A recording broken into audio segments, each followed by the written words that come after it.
This video will demonstrate how to complete the mandatory new student check-in with ISSS.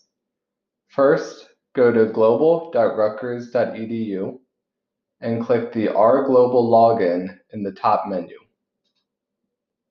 You will be prompted to log in using your NetID and password.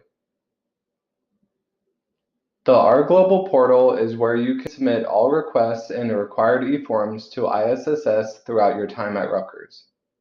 Once you are logged into the R Global portal, select Orientation from the left-hand menu. Here, you will find the Student Check-in e-form group. There are two required e-forms to submit in order to complete your check-in.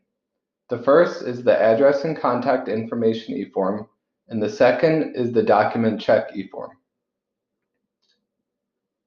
The Address and Contact Information e-form will ask you about your location, on-campus living arrangements or U.S. address, foreign address, and emergency contact information.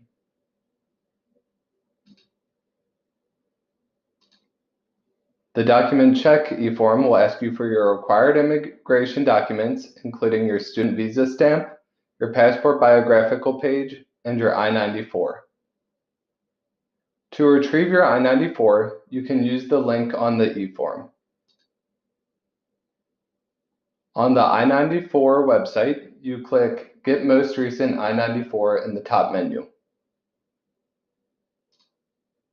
On this form, you'll enter your traveler information, including your passport number, which will provide you with an online paper version of your I-94. This is what you would need to upload in our e-form.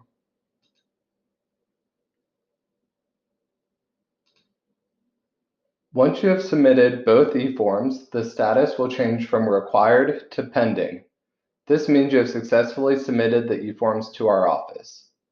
A staff member will review your submission and send you an email once it has been approved, or if they need anything else from you. Please be sure to regularly monitor your Rutgers email account for important emails and updates from ISSS.